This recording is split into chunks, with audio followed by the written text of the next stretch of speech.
Hey Game Plan family, my name is Lorenzo. If you're new here, please like, comment, and subscribe. I would appreciate it. So today we have a request to do a reaction. This is my first time doing a reaction to somebody that requested something, so let's see how this goes. From Nico DeVita.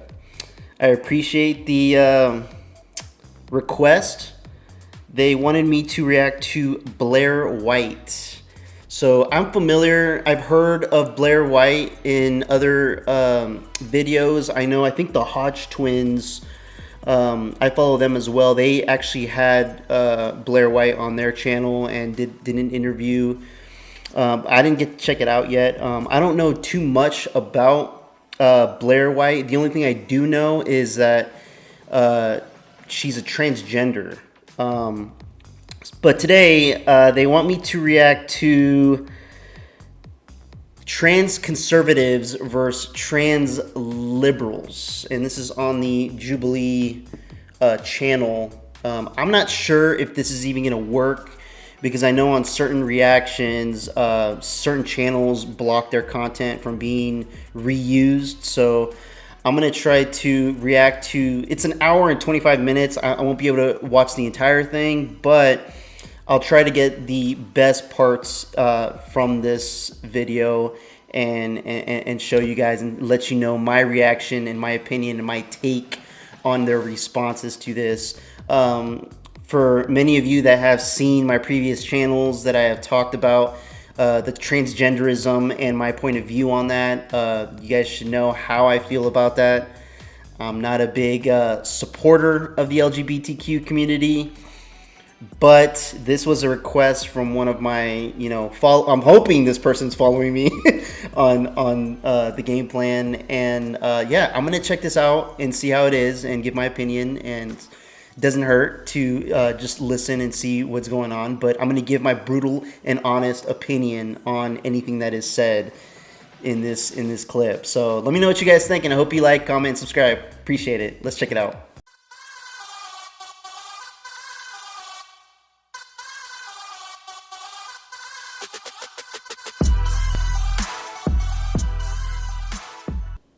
Being a non-binary person that sometimes has the choice to either go into a men's restroom looking like this, so you can look at me looking like this. It's just interesting that I thought this was a trans debate. That's what I thought. Non-binary people fall under the trans umbrella. Yeah. So I don't know, maybe you could educate yourself a little bit on that. I think I could educate you. Then you would figure out, what reality is. Oh, whoa.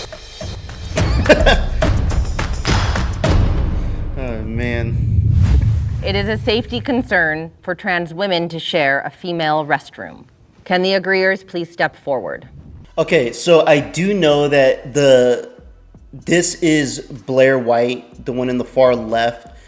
I don't know any of these other people, but I know this is Blaire White, who is transitioned from a man to a woman, and I have heard of her is that she believes a lot of the things that are being pushed out in society, the media, through internet, social platforms.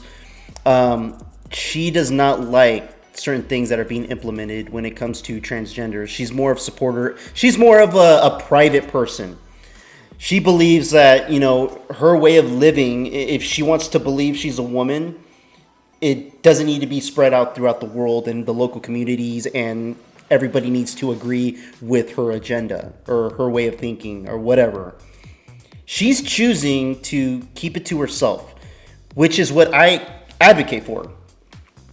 You either get rid of transgenderism completely out of this country, or you keep it behind closed doors in your home and do whatever the hell you want to do. That's what I advocate for. That's my belief. I don't want transgenderism be spreading to schools, to our children that are undeveloped. Let's check out what's going to happen here. In this first topic, they're going to be talking about the safety concern of trans women to share a female restroom. I think that to start it off though too is it's not necessarily saying that trans women, it all comes down to self-ID. When we moved into a self-ID process, there are a lot of people, there are a lot of men just simply self-IDing into being trans women to utilize the female restroom and to harm women. I think Or that's the just biggest be thing. there. They're getting arousal from just being there. You know, there was a photo or it was a video that went viral, I think like just 2 Pedophilia. weeks ago, with some like whole man with a boner in the women's restroom. And there's just some poor woman filming it. Like, am I just supposed to like accept that this is here? So I think there's levels to it. I think that trans women who are actually trans, you know, we're talking gender dysphoria, transitions, making the effort, you know, probably once you reach a certain point in your transition where you can actually assimilate within that space and not cause a disruptance, that would probably be the ideal time to start doing that, right? Whereas, you know, a cross-dresser who is emboldened to, in this current climate, say that they're trans, because now anything is trans if you say so, that person should probably stay absolutely out of women's restrooms, because you're there to get your rocks off and the women are there to take a poop and a pee. So it's not the same.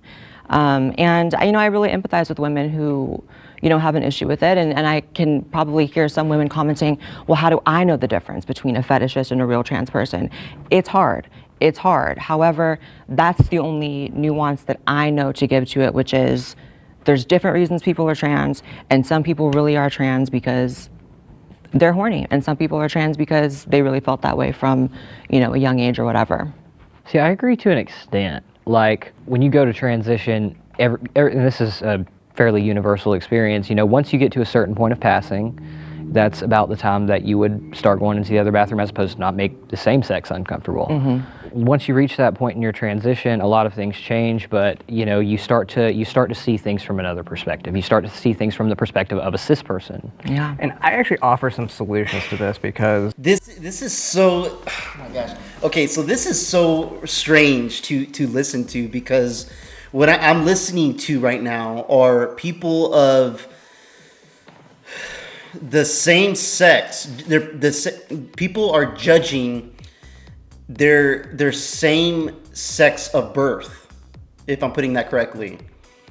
For example, Blaire White, she was born a man, and she's speaking on the she was speaking on the perspective of men being in women's bathrooms, transitioned men going into women's bathrooms, and saying how she understands a woman's perspective of why that's not a good thing, because it could, there's transgender people out there that are not for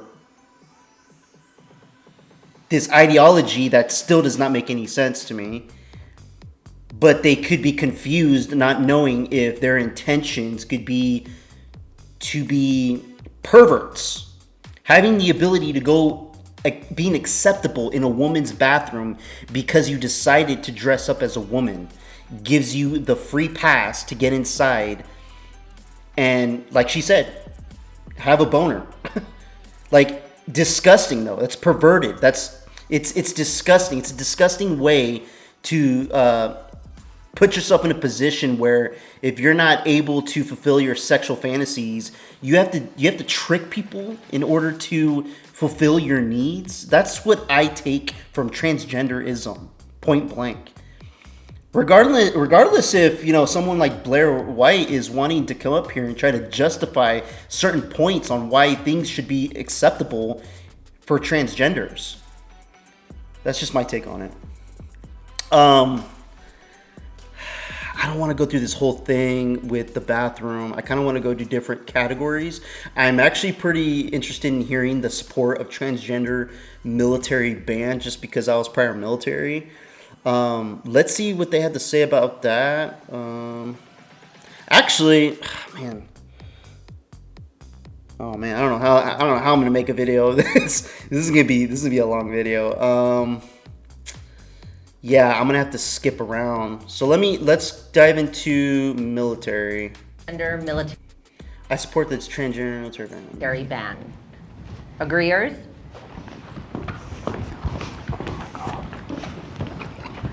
It makes sense I why think that oftentimes it makes sense why the conservatives would. I mean, it's still strange because they're still thinking conservatively, but they're still transgender. This is such a interesting discussion and video. I never even heard or seen this video before, so When you talk about trans people in the military, people forget that most places, if we're talking about feet on the ground and really going into war zones, are really dangerous for trans people. And so it's really an extra risk. You're talking about the culture that exists over Yeah, there. the Middle East, you know, it's like that's not exactly the trans friendliest friendly. place It's for actually us, the yes. opposite. The medications that we take sometimes put us in conflict with being able to actually be combat ready. But there is some nuance here, obviously. Like if there was a trans cook or a trans medic, I'm not exactly going to be upset. But for the most part, when it comes to combat, I hate supporting, like what you just said, I hate supporting it because it goes to the narrative of the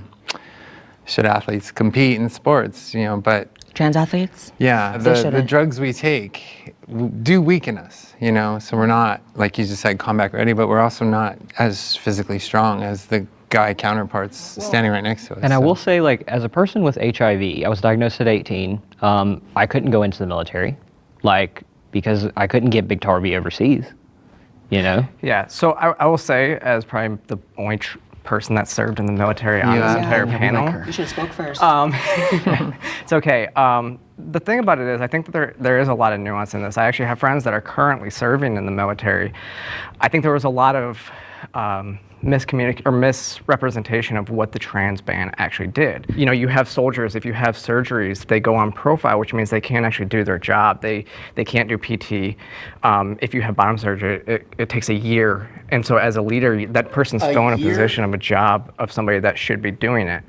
I don't mind somebody who is actually on hormones going there, because there's a lot of people, I mean, people take PTSD medications overseas. They actually take 6 months of medication with them. So a full-out ban I don't necessarily support, because I think that everybody in the military, as long as you can do your job, you can go in there and nobody really cares. But it is those times when, if you can't perform your job, that becomes an issue.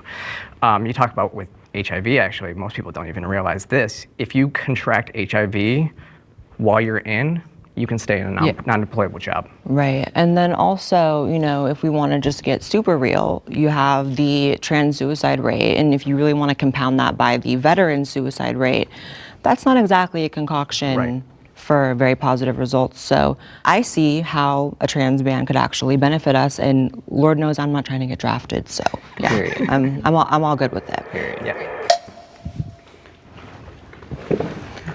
I'll let this play out and see the opposing side for this one. Just real quick, I want to say that, you know, it doesn't matter which job you have in the military, in my opinion. If you're deciding to be a transgender, I don't think transgender should be anywhere near the military, in my opinion. Just because there is so many types of training, and regardless what type of field you're in, you need to be ready for it. And there's already individuals that struggle with certain training things that are done in the military. Not just men, not just women, like, and now you want to integrate and push transgenderism into the military was a huge bad idea. And the last administration really messed that up in adding it. And now it's gotten to the point where it's not making this country look bad, banning it. It's letting other countries in the world know that the United States is a supporter of a tough military. Strong military, quick, swift. I mean, you think of words, when you think of the military, you think of powerful. We are showing the world that we are not someone to mess with. This is why I believe that transgenderism should not be part of our country, and most importantly, our military. We need to show strength, and having to show the world and tell the world, yes, we're allowing these people that believe there's something they're not, and we're going to accommodate them, and then we're going to have our country, our taxpayers, you know, fund these transitions that are not necessary. We should be helping people accept people for who they are and what they were born with, regardless. I think it's very discriminatory to keep trans people out of the military. We pay our bills here, we pay our taxes here, we are Americans. We deserve to serve this country as well. However, you all did raise some great points about the concern and safety of trans people. And I do agree that something does need to be done about that to protect us. Who's protecting us in the military? Who is? I mean, if you're even diagnosed with like mild social anxiety, you're not eligible to enter the military. If you have like a crooked left, pinky toe, you're not eligible. So discriminatory, I mean, that word sounds pretty in today's climate, very much like, oh no, discrimination, but it's not always bad. Sometimes it's for the safety, and it's like, when it comes to the military and when it comes to keeping America safe, that has priority over anyone's feelings being hurt. Discrimination is discrimination, Good point. and I don't think there's It's not always a any other negative way thing, around though. it. It's still discrimination. That doesn't mean it's negative, though. Our troops over there, while they're over there, you're talking, or protect them before so they can get in. Both. It is important to protect all trans people in the military. Well, we can't waste And so what if the best resources way to protect them protecting is not them. putting them in the Middle East with Muslims that are going to kill them? Well, I just want to interject your point about suicide.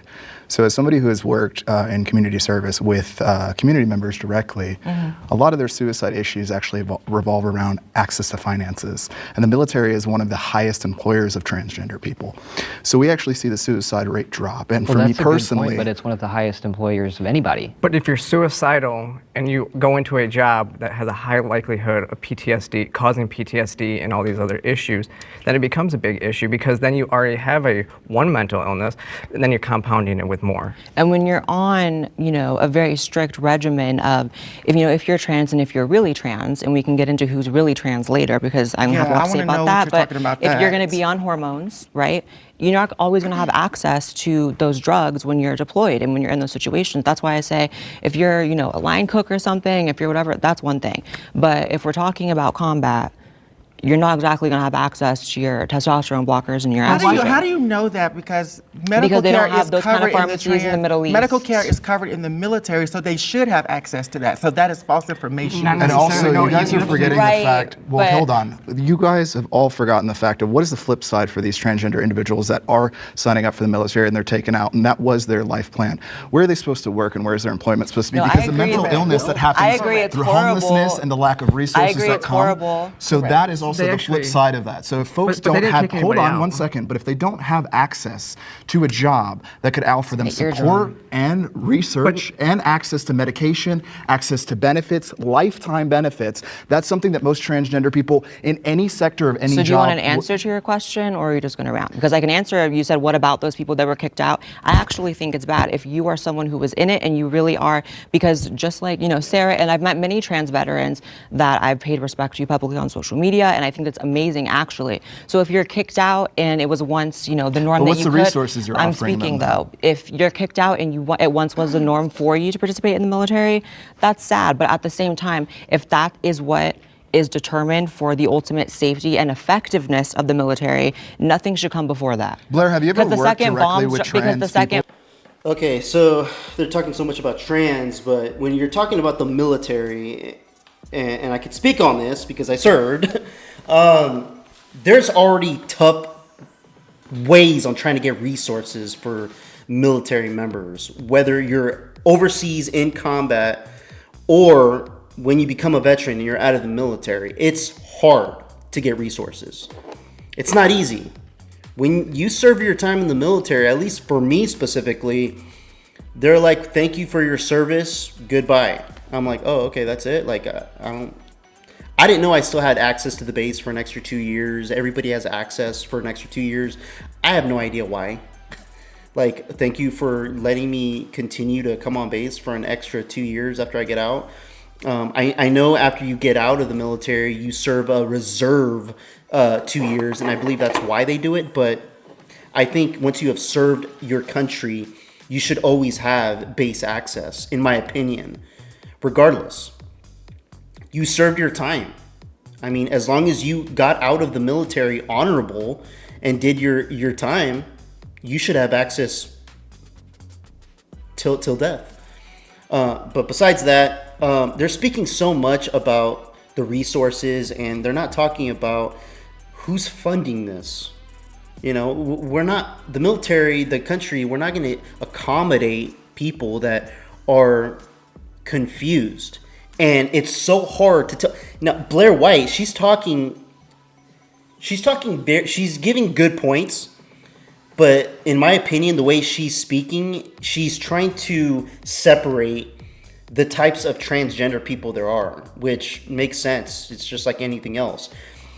There's transgender people that choose to transition because they honestly believe they're not what they were at birth. And there's also people that transition for the purpose of being a pedophile, wanting to have access to places they never had before just to fulfill their sexual needs, their inner sexual needs, their fantasies, their sick fantasies. And they choose to trick the system of people that have actual mental health issues. Now, she mentioned earlier gender dysphoria, which is a condition where people believe that they're not who they're supposed to be.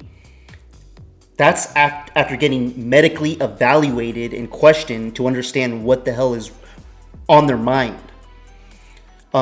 As of the past few years, we have just been getting so many people that are jumping on the wagon of, oh, we can change who we are. Like, I was born a man, so I can just put on a dress and get a boob job and cut my off, and then I'm a woman, and now I can go into women's restrooms. Now I can compete in women's sports. Now everybody has to accept me, and now I have to rant around and let the world know that you all have to accompany me. You all have to.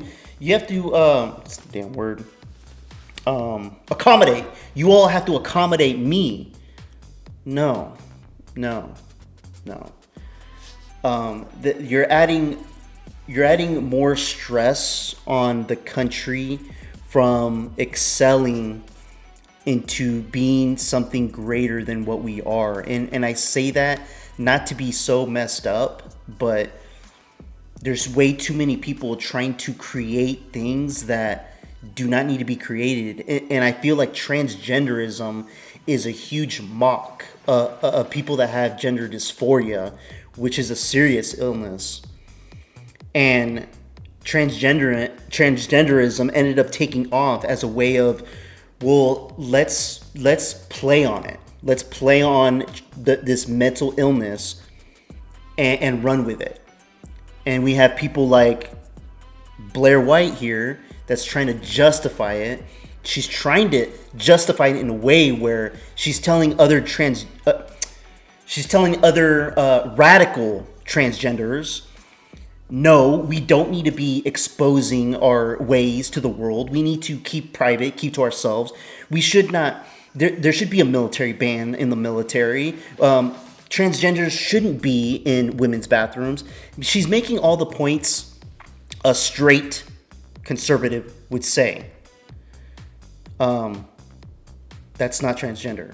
So it's like, this is very, very interesting to hear these group of people. I'll watch a little bit more. I was hoping to hear a good comeback from the opposing side. Okay, so this one, this category is gender affirming transition is suicide prevention. I disagree. Gender affirming transition is suicide. That's not right. Ideations, which are horrible and will plague you and like ruin your life and make it awful. And so I know there are a lot of kids in a lot of pain, and growing up as a trans kid, I was in so much pain, and I feel like I could have been spared of a lot of that and gotten to enjoy my life a lot more if I had earlier access to gender affirming care. And even the gender affirming care that I did receive later in my life, and I went on hormones when I was like 16 and I got top surgery at 17, that completely changed my life in the most dramatic way.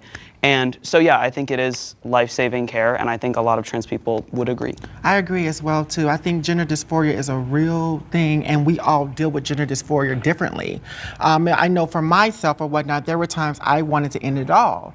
And for me, I went to desperate measures to align my body with how I feel on the inside. And for some of us, especially living in the South, we don't always have access to hormone care. So some of us have to go to the black market. We have to do things to our body to be able to align us to where we are not willing to commit suicide.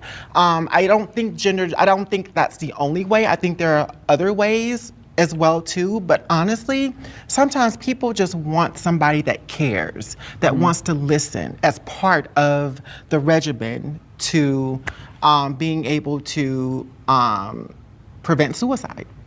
I've chosen to not medically transition in my bottom half, let's put it that way.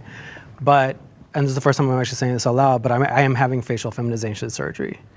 And had it. that was an incredibly, ridiculously difficult journey, you have a even beard. as an adult who has a really good job and access to really great health care. But I still had to go through so many hoops, and I was still denied by insurance. And in my own personal life, I've also struggled quite a bit with mental health, and a lot of that really relates to the certain parts of my body. Like, I always hated my body when I was younger, and I didn't understand why. And and I was always dressing, as like a cis male, and I just had all this stuff just didn't fit. It just didn't feel right, and it was just like this darkness in my life. Like, I just wanted it, gone. And I just learned to live with it. But then eventually, after figuring out who I am and all of that, like, now I know, like, this is life-saving care. Like, this for me is life-saving care. Like, who knows where I could be. One of the things about this is, they're speaking so much about their mental health. That's the root of the problem of gender dysphoria. And honestly, I'm not going to say that I agree 100% that every single one of these people here have gender dysphoria. I feel like it's a variation, or it's a little stretched out when they say it's gender dysphoria, just because it's been within the past couple years been exploited so much that I feel like there's people out there that don't have it but need something to feel better about themselves, or to be part of a community of some sort. Because one of my biggest questions I would love to ask these type of people is personal, deep questions. How are your parents? How did your parents feel about the moment you told them how you felt about this transitioning? The first time, the first moment, what did your parents do? What did they not do?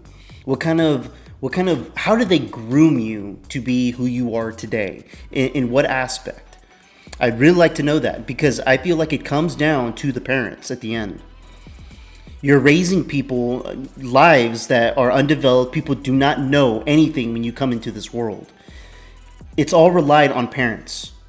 Parent, guardian, foster care system, wherever you come from, their responsibility is to help guide you with good morals, good values, and do the best you can in this world. You're going to be struggling. If there was no type of support system, I feel like, even if there was a support system, I believe they failed these people.